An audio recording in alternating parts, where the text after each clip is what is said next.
তাহলে তুমি কতদিন ধরে আসছো আমাদের এখানে? 3 মাস। 3 মাস ব্যবহার করছো, তাই তো? খুশি তো? এটা আগে বলো। আমি ভীষণ খুশি যে আমার এখানে না আসলেই আমার প্রোডাক্ট না নিলে ভালো লাগে। আর আমাকে না দেখলে ভালো লাগে না? এটা বলো। না দেখলে আমার ভালোই লাগে না, ওই জন্য তো আমি এখানেই আসি। যাক, তুমি প্রোডাক্ট ইউজ করে তুমি হ্যাপি তো? আমি হ্যাপি। তোমার রেজাল্ট তুমি পেয়েছো তো? আগে স্কিনটা কেমন ছিল তোমার? আগে স্কিনটা কেমন ছিল তুমি বলো।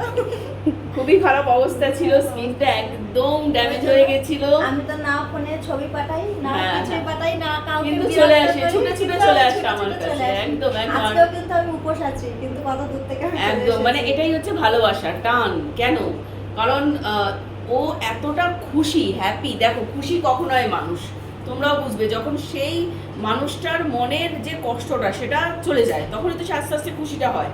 আর এটা দিতে পেরেই কিন্তু আমারও খুব ভালো লাগে, একদম মন থেকে বলছি। তোমরা এই যে প্রোডাক্টগুলো তোমরা ইউজ করছো, তুমি বলো, এরকম তোমার মতন অনেকেই রয়েছে, ইউজ করে যে রেজাল্ট পাওয়ার পর যে তোমরা এসে বলো না যে ম্যাম ভালো লাগছে, এটাই আমার কাছে না সব থেকে বড় পাওনা।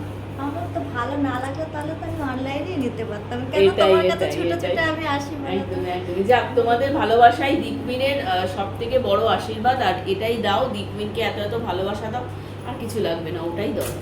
চিন্তা নেই, আমি আবার ঈদের পরে আবার আসবো। একদম একদম।